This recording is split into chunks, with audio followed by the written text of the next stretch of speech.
SS news. నేను మీ Sirisha.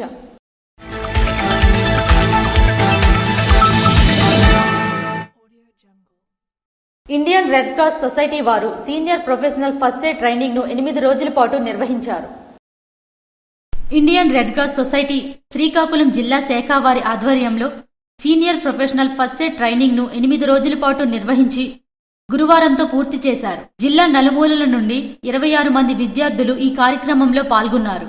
Red cross ప్రథమ చికిత్స శిక్షకులు డాక్టర్ శ్రీకాంత్ మరియు ప్రోగ్రాం మేనేజర్ గొలివి రమణగార్లచే ప్రథమ చికిత్సలో శిక్షణ ఇవ్వడం జరిగింది.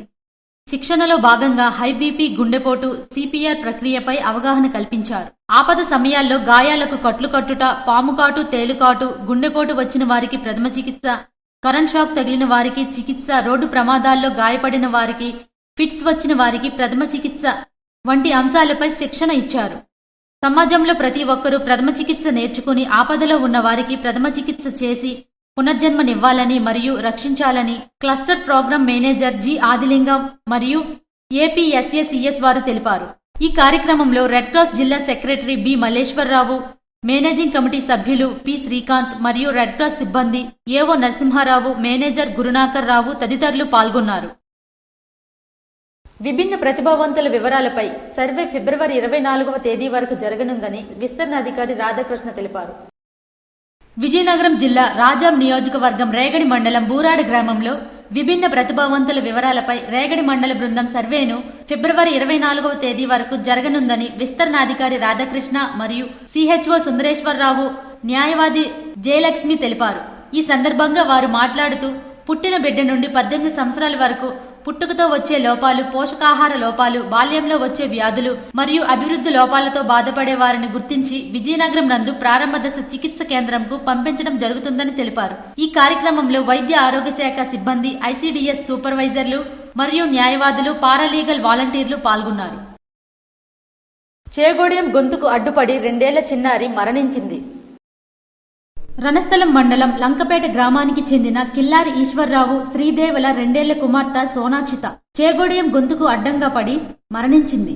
గురువారం ఉదయం పాప ఏడుస్తుందని తల్లి చేగోడియం ఇచ్చి తన పనులలో ఉండగా పాప గొంతులో చేగోడియం అడ్డు పడిపోవడం గమనించిన కుటుంబ సభ్యులు హుటాహుటిన ఆసుపత్రికి తరలిస్తుండగా మార్గమధ్యంలో చిన్నారి మరణించింది. సోనాక్షిత మరణించడం చూసి తల్లిదండ్రులు మరియు కుటుంబ సభ్యులు రోధించారు. 2 ఏళ్ల చిన్నారి మరణ వార్త విని గ్రామంలో విషాద ఛాయలు అలుముకున్నాయి. తెలుగుదేశం పార్టీ వ్యవస్థాపకుడు నందమూరి తారక రామారావు కుమారుడు రామకృష్ణ బాబు గురువారం శ్రీ సూర్యనారాయణ స్వామి వారిని దర్శించుకున్నారు. ప్రత్యక్ష నారాయణుడు, కలియుగ దైవం శ్రీకాకుళం జిల్లా కేంద్రంలోని అరసవిల్లి శ్రీ సూర్యనారాయణ స్వామివారి దేవాలయంలో మాఘ పౌర్ణమికి ఓ ప్రత్యేకత ఉందని శ్రీకాకుళం శాసనసభ్యులు గొండు శంకర్ అన్నారు. మాజీ ముఖ్యమంత్రి, తెలుగుదేశం పార్టీ వ్యవస్థాపకులు, కీర్తిశేషులు నందమూరి తారక రామారావు కుమారుడు రామకృష్ణ బాబు శ్రీ సూర్యనారాయణ స్వామి వారిని గురువారం దర్శించుకున్నారు. వారికి వేద పండితులు వేద మంత్రాలతో మంగళ వాయిద్యాల నడుమ స్వాగతం పలికారు.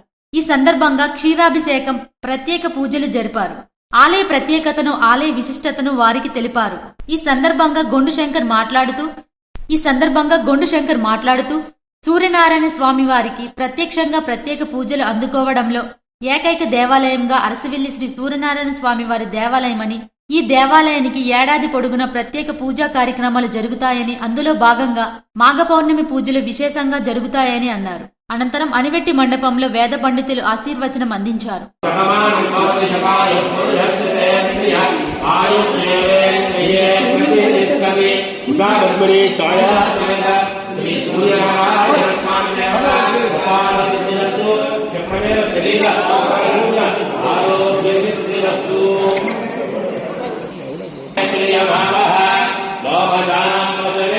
ఏవో గారు శ్రీ సూర్యనారాయణ శరీర ఆరోగ్య సిద్ధిరస్తు. ఈ కార్యక్రమానికి స్థానిక కార్యకర్తలు, భక్తులు పాల్గొన్నారు.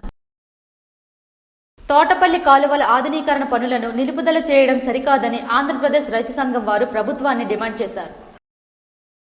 పార్వతీపురం మన్యం జిల్లా తోటపల్లి కాలువ ఆధునీకరణ పనులను ఎన్డీఏ కూటమి ప్రభుత్వం నిలుపుదల చేయడం సరికాదని ఆంధ్రప్రదేశ్ రైతు సంఘం జిల్లా ప్రధాన కార్యదర్శి బుడితి అప్పలనాయుడు ప్రభుత్వాన్ని డిమాండ్ చేశారు. తోటపల్లి కాలువ ఆధునీకరణ పనులలో నాణ్యతా ప్రమాణాలు లేక చాలా చోట్ల గట్లు లైనింగ్కు బీటలు వారాయని, అనేక చోట్ల మట్టిని సరిగ్గా దిట్టించకపోవడం వల్ల పెద్ద పెద్ద గోతులమయం అయిందని, లైనింగ్ పనులు చేపట్టి కనీసం సంవత్సర కాలం కూడా కాలేదని అప్పలనాయుడు గుర్తు చేశారు. శిథిలావస్థకు చేరుకుని సైపూన్ కూలిపోవడంతో పాటు పెరిగే ధరలకు అనుగుణంగా అంచనా వేసి కావలసిన నిధులను వచ్చే బడ్జెట్లో మంజూరు చేసి పనులు చేపట్టి తామిచ్చిన హామీలను నిలబెట్టుకుంటారని ఆశాభావం వ్యక్తం చేశారు. లేకుంటే మరో ఉద్యమం తప్పదని హెచ్చరించారు. ఈ కార్యక్రమంలో సంఘం జిల్లా కోశాధికారి బొత్స గౌర్నాయుడు, నీటి సంఘం డైరెక్టర్ పామోటి వైకుంఠరావు, దుప్పాడు చిన్నంనాయుడు, దుప్పాడు గౌర్నాయుడు, పాలకొండ వీరఘట్టం రైతులు తదితరులు పాల్గొన్నారు. మాదక ద్రవ్యాలు నియంత్రించడానికి పోలీసు వ్యవస్థ గట్టి చర్యలు తీసుకోవాలని శ్రీకాకుళం నియోజకవర్గ శాసనసభ్యులు గుండుశంకర్ అన్నారు.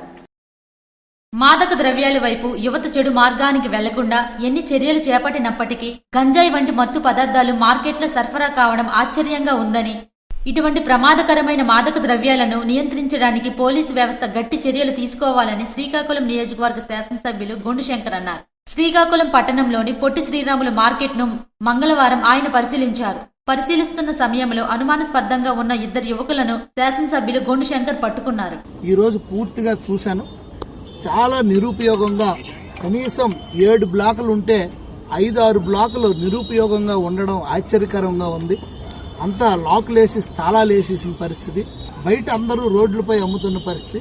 వాళ్ళందరూ ఇక్కడికి రాకపోవడానికి గల కారణాలు ఇక్కడ సరైన వసతులు లేకపోవడం.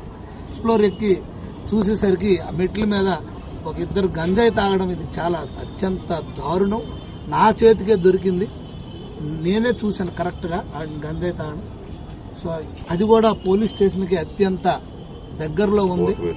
కోతవేటు దూరంలో, పోలీస్ స్టేషన్ కోతవేటు దూరంలో కూడా ఇంత దారుణంగా అసాంఘిక చర్యలు జరగడం చాలా దారుణం.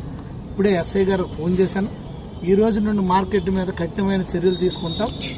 వారిని ఆరా తీయగా గంజాయి సేవించి ఉన్నట్లుగా గుర్తించారని, దీనిపై తక్షణ చర్యలు పోలీసులకు సమాచారం ఇచ్చామని తెలిపారు. పట్టణంలోని యువత ఇటువంటి చెడు వ్యసనాలకు బానిసవుతున్నారని, పోలీసు వ్యవస్థ సంకల్పం పేరుతో ఎన్నో అవగాహన కార్యక్రమాలు చేస్తున్నప్పటికీ ఇంకా మార్పు రావట్లేదని తెలిపారు. ప్రజలు అనుమానాస్పదంగా ఉన్న వ్యక్తులను గుర్తించాలని, వెంటనే పోలీసులకు సమాచారం ఇవ్వాలని ఆయన సూచించారు. ఢిల్లీలోని ఏపీ భవన్లో ఏర్పాటు చేసిన చేనేత ఎగ్జిబిషన్ను ఎంపీ కలిశెట్టి అప్పలనాయుడు బుధవారం సందర్శించారు. బుధవారం ఆంధ్రప్రదేశ్ ప్రభుత్వం ఆధ్వర్యంలో ఢిల్లీలోని ఆంధ్ర భవన్ నందు ఆంధ్రప్రదేశ్ కు చెందిన వివిధ ప్రాంతాలలో చేనేత తయారు చేసిన చేనేత వస్త్రాల ప్రదర్శనకు విజయనగరం పార్లమెంట్ సభ్యులు కలిశెట్టి అప్పలనాయుడు సందర్శించారు.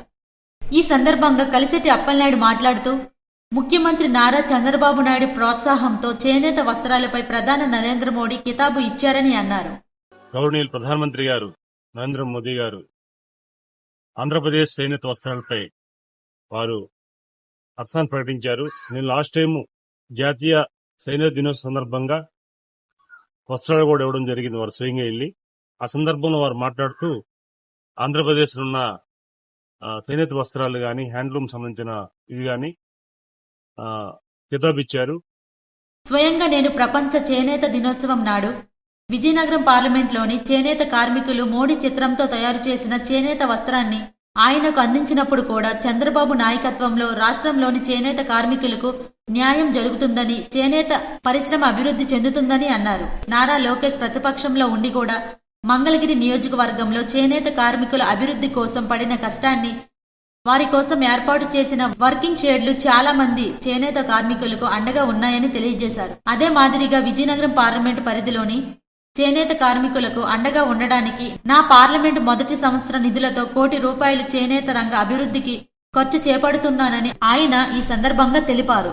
విజయనగరం పార్లమెంటు పరిధిలో ₹1 కోటి ఎంపీ ల్యాడ్స్ నుంచి చేనేత వస్త్రాల తయారీ కేంద్రాన్ని మేము ఏర్పాటు చేస్తున్నాం. నారా లోకేష్ గారు స్ఫూర్తితో, ఎందుకంటే మంగళగిరి కాన్స్టిట్యూన్సీ లో వారు ఒక చేనేత కార్మికులందరూ కూడా వస్త్రాలు తయారు చేసే యంత్రాలను పెట్టి ఒకే షెడ్ ని ఏర్పాటు చేయడం జరిగింది. దానికి సంబంధించి నేను చేనేత వస్త్రాలకు సంబంధించిన మంత్రి గారికి కూడా, వారికి కూడా ఒక లెటర్ కూడా రాయడం జరిగింది.